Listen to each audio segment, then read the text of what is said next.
तो दोस्तों, क्या आपका भी सिलेंडर खत्म हो चुका है और आप बुकिंग कर रहे हो तो आपका गैस सिलेंडर बुक नहीं हो रहा है। प्लस में आप कहीं भी डिस्ट्रीब्यूटर के पास जाते हो अपने एरिया में, तो आपका जो डिस्ट्रीब्यूटर वो बोल रहा है कि आप ओटीपी दीजिए तभी मैं आपको सिलेंडर गैस दूंगा, लेकिन आपके फोन में ओटीपी नहीं आया है। तो दोस्तों, ये क्या हो रहा है हमारे साथ? ये हमारी गलती है कि जो एलपीजी के द्वारा लगाए गए नियम के गलती है।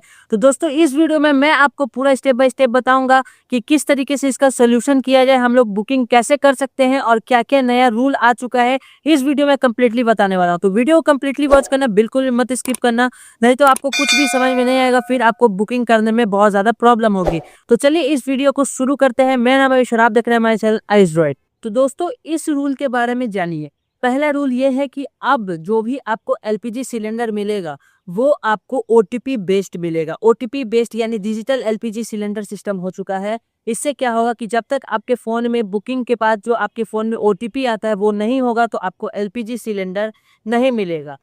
दूसरा रूल ये आया है दोस्तों कि अगर आपको सिलेंडर चाहिए तो सबसे पहले आपको आधार से ई केवाईसी करना जरूरी है। अगर आपका एलपीजी सिलेंडर में आपका ई केवाईसी नहीं, आपका जो भी एजेंसी है, एचपी गैस हो, इंडियन गैस हो, भारत गैस हो, आपको ई केवाईसी कराना इम्पोर्टेंट है। और अगर आप नहीं कराते हो तो आपका नहीं होगा। आप फोन से भी अपने खुद से कर सकते हो ई केवाईसी। मैं आपको इसके बाद एक अगला वीडियो भी बनाकर दे दूंगा कि कैसे आपको ई केवाईसी करना है। तीसरा रूल है दोस्तों कि अगर आप एक बार 1 मंथ में बुकिंग कर देते हो तो उसके बाद आप 25 दिन बाद आप कर सकते हो, उससे पहले आप बुकिंग नहीं कर सकते हो। अब मैं आपको बता दूं दोस्तों कि क्या कारण है कि हमें ये रूल लाना पड़ा इंडियन गवर्नमेंट को। तो दोस्तों, ये रूल इसलिए लाया गया क्योंकि पहले क्या होता था, बहुत जमाखोरी होता था। लोग क्या करते थे, एक बार में 2 से 3 4 सिलेंडर जमा कर रख लेते थे। दिक्कत क्या होता है दोस्तों कि मतलब मान लीजिए यहाँ पर एलपीजी सिलेंडर खत्म हो जाता है तो कई घरों में तक एलपीजी सिलेंडर नहीं पहुंच पाता था, जिसके कारण से उन्हें बहुत ज्यादा प्रॉब्लम होती थी। तो अब ये सिस्टम बिल्कुल भी चेंज हो चुका है। दोस्तों, अब मैं बता दूं कि एक और कारण ये है कि बहुत सारे लोग, एक आदमी का मल्टीपल कनेक्शन रहता था और उनको कोई भी वेरिफिकेशन नहीं होता था। लेकिन अब क्या हो गया है कि अब उनका वेरिफिकेशन होगा, अब कोई भी फर्जीवाड़ा नहीं चलेगा। इस कारण से हमें ये एलपीजी का रूल लगाया गया है ताकि सबको बराबर हिस्सा बटे। ठीक है। और जिनको सब्सिडी, जैसे जो सब्सिडी लेते थे उनको भी गलत तरीके से सब्सिडी मिलता था, गलत गलत लोगों के पास चला जाता था। लेकिन अब जिसका ई केवाईसी हो गया है, अब सबको सब्सिडी बराबर बटेगा, सब सही इंसान के पास सही सब्सिडी जाएगा। तो दोस्तों, एक और रूल ये है कि जिसके पास पीएनजी यानी पाइपलाइन गैस का जो कनेक्शन है वो है, तो वो एलपीजी सिलेंडर अब नहीं ले सकता है।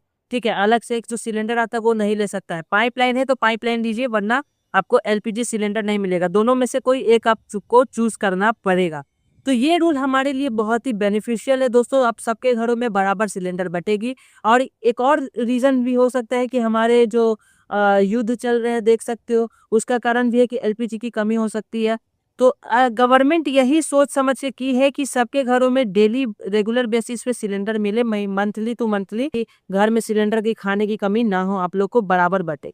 ठीक है, ये हमारे लिए बेनिफिशियल है अपडेट, और ये रूल भी हमारे लिए बहुत ही इंपॉर्टेंट है और बहुत ही अच्छा है। ठीक है, तो अगले वीडियो में मिलेंगे कि आपको किस तरीके से ई केवाईसी करना है, किस तरीके से आपको अच्छे से आपको ई केवाईसी कंप्लीट करके आपको बुकिंग करना है, सब मैं आपको बताने वाला हूँ। ठीक है, तो आज के लिए बस इतना ही। कैसा लगा मेरा वीडियो कमेंट में बताइएगा। ठीक है, तो जय हिंद, वंदे मातरम।